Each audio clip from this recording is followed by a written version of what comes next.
Hello boys and girls, and welcome to the preview. Arsenal and Manchester United this weekend, and this is one of the biggest games in the Premier League calendar. It might not have the old feel to it where both teams were challenging for the title and it was always us two. And what normally would happen with this is that the winner would normally win the title. It was mad, these games, monumental, some of the most historic games in Premier League history. Even if you go before the Premier League started, right back to 91 in the old First Division, the original Battle of Old Trafford, that just shows what kind of fixture, this game is. And the amount of things that have happened, I just get a smile on my face just thinking about it. We've obviously had very good times as Arsenal fans, winning the league at Old Trafford. The year that we went invincible, the whole Martin Keown situation with Ruud van Nistelrooy. The Battle of Old Trafford, like I said, we actually won that game 1-0. We were deducted 2 points that season and still won the title. But of course, there's been some, bad moments as well, which I don't really want to talk about, 8-2 and things like that. But yeah, it's just been mad, historic. And it's the one fixture, apart from Tottenham, that I look to. Despite our recent fortunes, despite that neither of us have been challenging for league titles since our respective managers have left, it's that game. And when I've been doing, the shows this week on AFTV, and I've been referencing it to the social media derby, because that's what it genuinely feels like, because everything seems to be on social media, and it's Arsenal, Manchester United. And obviously, everyone knows about the rivalries with Goldbridge, Flex, and everything else. It's not a bad rivalry or hatred. We've had our few choice words along the years, but overall there's no hatred involved or anything like that. It's just you want to get one over the other, man. And it's probably to do with the fact that Manchester United fans have been so cocky over all the years. Even before we played at Old Trafford earlier on in the season, it was just cockiness from Manchester United. Part of it I could understand because they'd just beaten Paris Saint-Germain, RB Leipzig. So they were going into it thinking, yeah, you know what, we're right. But their home record at that time was abysmal. And I was like, where's they getting this energy from? Where's the confidence come from?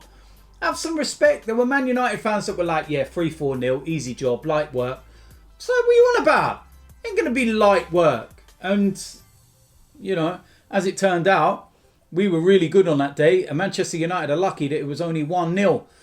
Team selection is going to be crucial to this game. Looking at the training images and videos from Arsenal, Tierney will be available.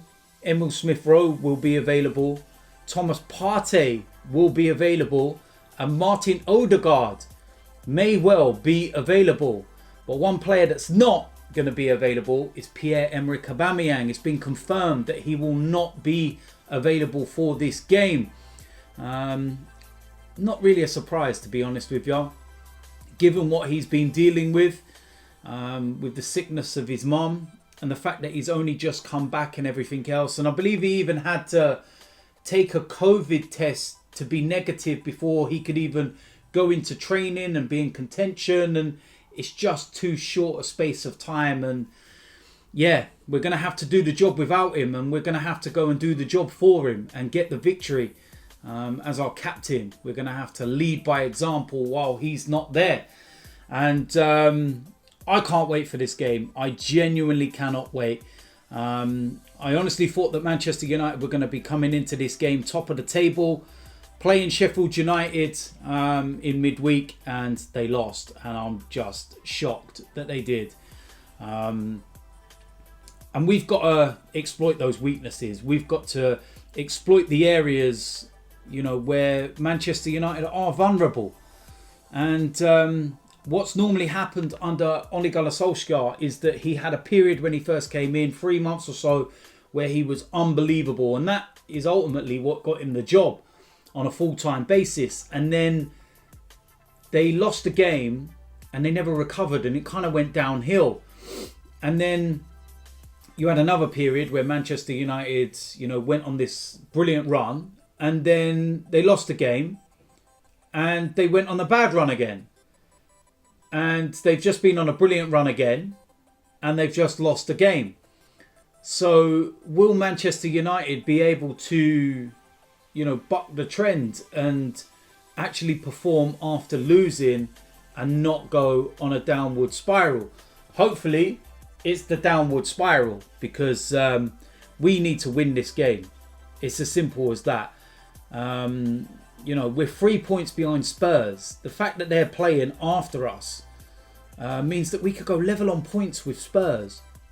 Title chasing Spurs. League champions of November 2020. Unbelievable. We could go 7 points behind Manchester United. 7! What a staggering season it's been. And just its unpredictability.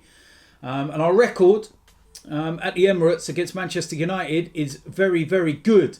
Manchester United have only won one game in their last 5 visits in the Premier League to the Emirates. So unlike, when we were going to Old Trafford with that awful record that we had, we should have a bit more confidence. But on the flip side as well, Manchester United have not lost away from home in a year. So yeah, they're very good away from home. We're going to have to watch their threats and, the counter-attack in particular. But one thing that we will take to heart as well is the fact that in 2 meetings between Mikel Arteta and Ole Gunnar Solskjaer, it's 2-0 to Mikel Arteta. And Manchester United have not even scored past us whilst Mikel Arteta has been in charge. So, yeah, we should use that as a bit of confidence. Now, team lineup is going to be crucial. I think that given the players available, it's going to be quite a simple one. But as usual, let me know in the comment section what you think. In goal, Burn Leno. Let's move on, because it's very obvious why he's in goal. Back 4, first of all, starting at right back, I'm going to go with Cedric. For me, he starts. He warrants a place in the team. Ahead of Hector Bellerin, in my opinion. Can do so much more, especially in the final third. For me, Cedric starts. Centre defence, first of all, on the right-hand side, Rob Holding. And he's been really good of late. And he's going to have to be good again, because Manchester United have got a lot of threat. And he's going to have to really be on it. Left centre-back. Now, this is where there will be some debate. Some people are saying, bring Gabriel in now. I'm not too sure. I actually feel that he will go with David Luiz. I thought he had a bit of a dodgy game against Southampton. But I hope he's got that one, that he always has in his locker out of the way. And if he does start this game, he's going to have to be on it 100%. No mistakes, no margins for error. And I just feel for this game, that's what Mikel Arteta will go with. Left back, Kieran Tierney. And we miss him when he's not playing. And he's going to be a big threat, and it'd be very interesting to see how he does against the likes of Aaron Wan-Bissaka with the taking on and everything else. So Kieran Tierney goes in there. The 2 that sit in front, first of all, Thomas Partey. Absolutely no doubt in any way, shape or form. I don't think I even need to explain why the guy's immense. When he played at Old Trafford, he had 3 of Manchester United's midfielders in his pocket, including Fred, including Pogba. He was immense. We're going to need for him to be immense again. Alongside him, Granit Xhaka. And I think him and Partey looked excellent against Southampton. But this is a different level. And we're going to need that same kind of performance. What I liked was the fact that he was actually forward thinking in his passing. Put Lacazette through for that chance in the first minute. Put Pepe through for his goal. We need the same kind of service again. The attacking 3, first of all, on the right-hand side, Bukayo Saka. Absolutely no question. And not even a debate, is it? Bukayo Saka goes on that right-hand side.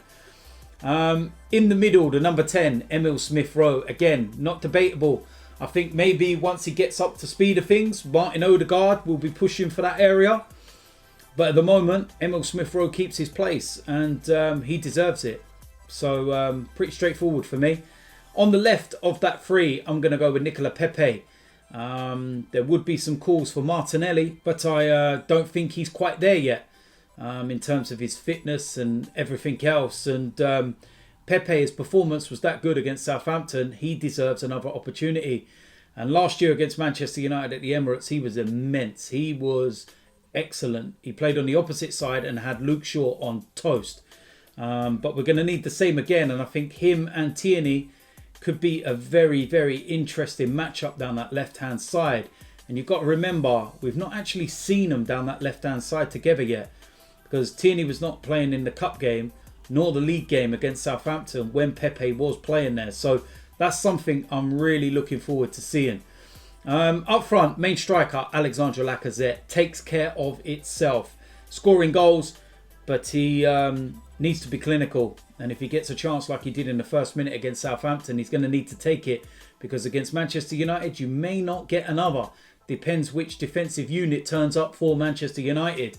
So there we go. That is it for the preview and the predicted lineup. Leno, Cedric, Holding, David Luiz, Kieran Tierney, Thomas Partey, Granit Xhaka, Bukayo Saka, Emil Smith-Rowe, Nicola Pepe and Alexandre Lacazette. I think that is pretty much near on our strongest 11 that we could go with. Maybe some debates here or there, but that's what I would go with. So, as usual, let me know in the comment section what you think. If you agree or disagree. If you disagree, what personnel would you change? It's very evident that we're going to stick with a 4-2-3-1 formation. So don't, fiddle with that. Go with the personnel. Who would you take out? Who would you bring in? Or do you simply agree with what I've said? Let me know in the comment section. If you're new around here, make sure you hit the subscribe button. Make sure you smash a like on this video. And I will see you a lot soon. I'm out of here.